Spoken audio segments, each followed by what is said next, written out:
आप देख रहे हैं सत्यहिंदी.com। एक नजर अब तक की सुर्खियों पर। आरएसएस प्रमुख मोहन भागवत ने कल गुरुवार को एक कार्यक्रम को संबोधित करते हुए कहा कि ये लोग तय करते हैं कि अपने काम में श्रेष्ठ प्रदर्शन करने वाले व्यक्ति को भगवान माना जाना चाहिए या नहीं। वह व्यक्ति ये बातें खुद तय नहीं कर सकता है। मोहन भागवत ने कहा कि हमें अपने जीवन में जितना संभव हो उतना अच्छा काम करने का प्रयास करना चाहिए।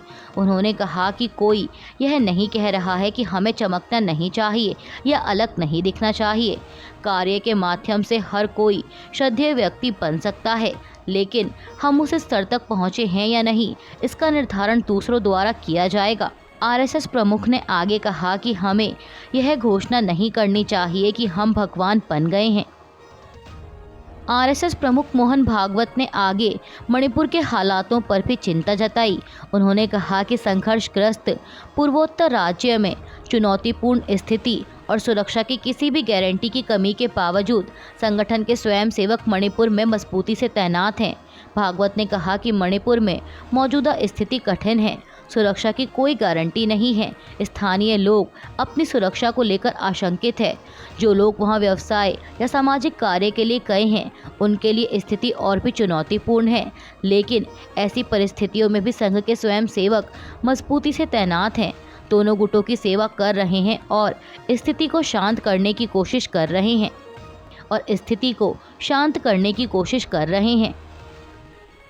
समाचार एजेंसी पीटीआई की एक रिपोर्ट के मुताबिक मणिपुर में ताज़ा बम हमला हुआ है। इम्फाल पुलिस ने बताया कि संदिग्ध उग्रवादियों ने आज शुक्रवार सुबह मणिपुर के बिष्णुपुर जिले में एक ताज़ा बम हमला किया, जिसमें कम से कम 2 इमारतें क्षतिग्रस्त हो गईं।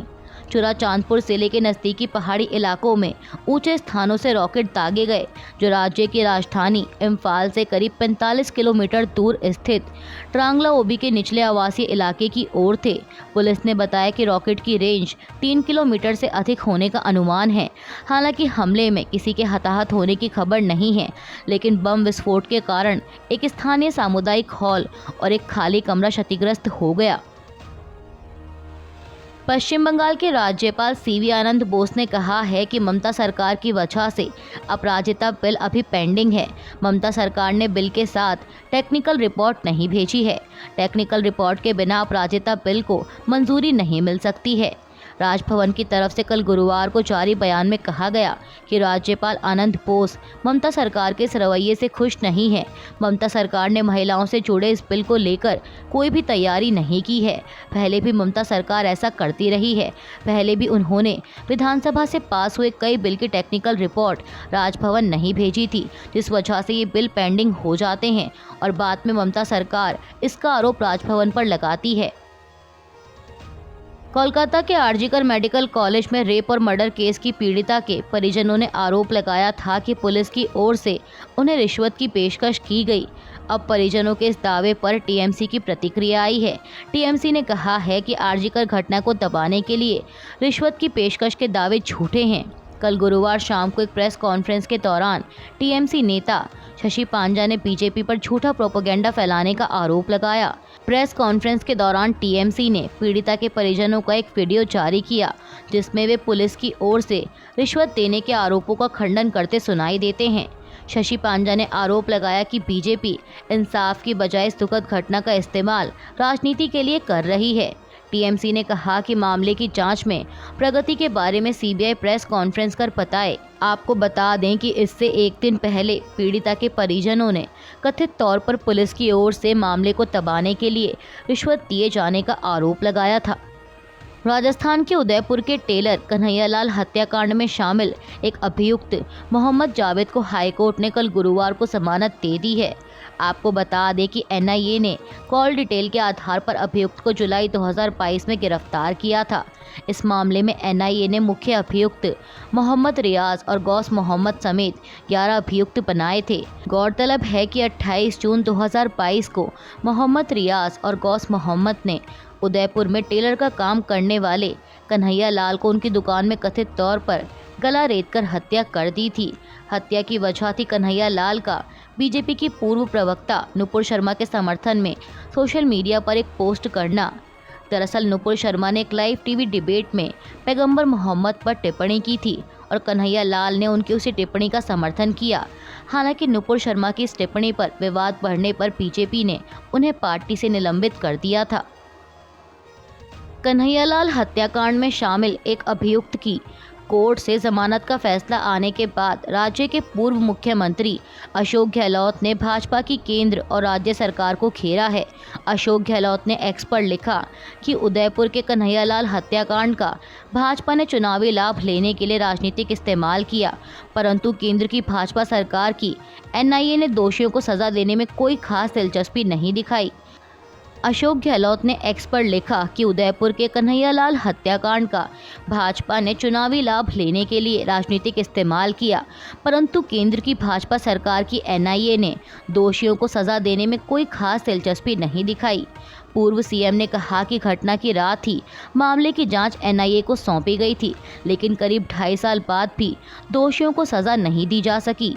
अशोक गहलोत ने आगे कहा कि राजस्थान की जनता और पीड़ित परिवार पूछ रहे हैं कि भाजपा इस घटना का केवल राजनीतिक फायदा ही लेगी या न्याय दिलाने का भी प्रयास करेगी। उन्होंने कहा कि जनता ये नहीं भूली है कि इस हत्याकांड के 2 मुख्य आरोपी भाजपा के कार्यकर्ता थे और भाजपा नेता उनकी सिफारिश के लिए थाने में फोन किया करते। उत्तर प्रदेश के मुख्यमंत्री योगी आदित्यनाथ ने कल गुरुवार को कहा कि आध्यात्मिक शिक्षा प्रदान करने के लिए स्कूल असेंबली में भगवत गीता या रामचरितमानस के श्लोक सुनाए जाने चाहिए। उन्होंने एक समारोह को संबोधित करते हुए शिक्षकों को ट्रेड यूनियन के सदस्यों की तरह व्यवहार न करने की भी सलाह दी। सीएम योगी ने कहा क्योंकि यह पेशे की गरिमा के खिलाफ है। उन्होंने कहा कि स्कूल के माहौल में आध्यात्मिक आयाम लाने के प्रयास किए जा सकते हैं। उदाहरण के लिए सुबह की असेंबली के दौरान छात्रों को श्रीमद् भागवत गीता या रामचरितमानस के श्लोकों पर आधारित 5 मिनट का संबोधन दिया जा सकता है। इस तरह के प्रयास बच्चों के मन में एक स्थायी सकारात्मक प्रभाव छोड़ेंगे।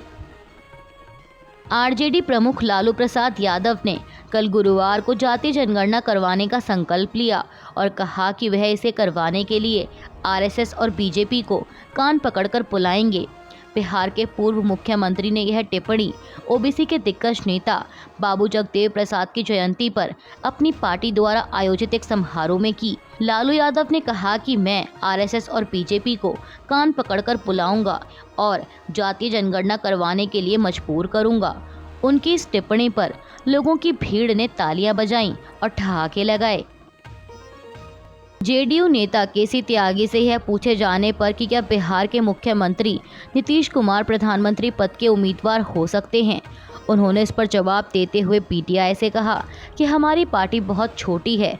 हम कह सकते हैं कि वह प्रधानमंत्री बनने लायक हैं, लेकिन वे प्रधानमंत्री पद के उम्मीदवार नहीं हैं। हमारे पास सिर्फ 12 सांसद हैं, जबकि इसके लिए 272 सांसदों की ज़रूरत है। झारखंड में होने वाले आगामी विधानसभा चुनाव को लेकर राज्य के पूर्व मुख्यमंत्री और भाजपा नेता चंपई सोरेन ने कहा कि भाजपा एकमात्र पार्टी है जो झारखंड का विकास करने की सोच रखती है। भाजपा एकमात्र ऐसी पार्टी है जो आदिवासी अस्मिता की रक्षा कर सकती है। उन्होंने कहा कि हम राज्य के आदिवासी और दलितों के उत्थान के लिए काम करेंगे। झारखंड में परिवर्तन की लहर की शुरुआत हो चुकी है। झारखंड में भाजपा को सरकार बनाने से कोई नहीं रोक सकता। भाजपा ने जम्मू कश्मीर विधानसभा चुनाव के दूसरे चरण के लिए अपने स्टार प्रचारकों की लिस्ट जारी की है। इस लिस्ट में प्रधानमंत्री नरेंद्र मोदी, केंद्रीय मंत्री जेपी नड्डा, अमित शाह, राजनाथ सिंह, नितिन गडकरी, उत्तर प्रदेश के मुख्यमंत्री योगी आदित्यनाथ और राजस्थान के मुख्यमंत्री भजनलाल शर्मा समेत कई नेताओं के नाम शामिल हैं। इंडोनेशिया के दौरे पर पहुंचे पोप फ्रांसिस और इंडोनेशिया के शाही इमाम ने दुनिया को शांति का साझा संदेश दिया है। इसके साथ ही पोप फ्रांसिस ने संघर्ष भड़काने में धर्म के इस्तेमाल के खिलाफ चेतावनी भी दी। मीडिया रिपोर्ट्स के मुताबिक दक्षिण एशिया की सबसे बड़ी मस्जिद के दौरे पर पोप ने कल गुरुवार को लोगों को संबोधित करते हुए कहा कि सभी धर्मों के लोगों को ये जानना चाहिए कि हम सभी भाई हैं, सभी लोगों का एक ही रास्ता है ईश्वर तक पहुंचना। उन्होंने कहा कि आज इंसानियत जंग, संघर्ष और पर्यावरण की तबाही की वजह से भारी संकट में है। पेरिस पैरालंपिक में भारत का कमाल जारी है और इसी के साथ भारत के हिस्से में एक और मेडल आ गया है। भारत के कपिल परमार ने जूडो के 60 किलोग्राम भार वर्ग की जेक स्पर्धा में ब्रॉन्ज मेडल हासिल किया। बता दें कि पैरालंपिक में जूडो में भारत का ये पहला मेडल है और इसी के साथ भारत के हिस्से में अब तक 25 मेडल आ चुके हैं। इनमें 5 गोल्ड, 9 सिल्वर और 11 ब्रॉन्ज मेडल शामिल हैं। अभी के लिए बस इतना ही। बाकी की खबरों के लिए बने रहिए सबके हिंदी.com के साथ।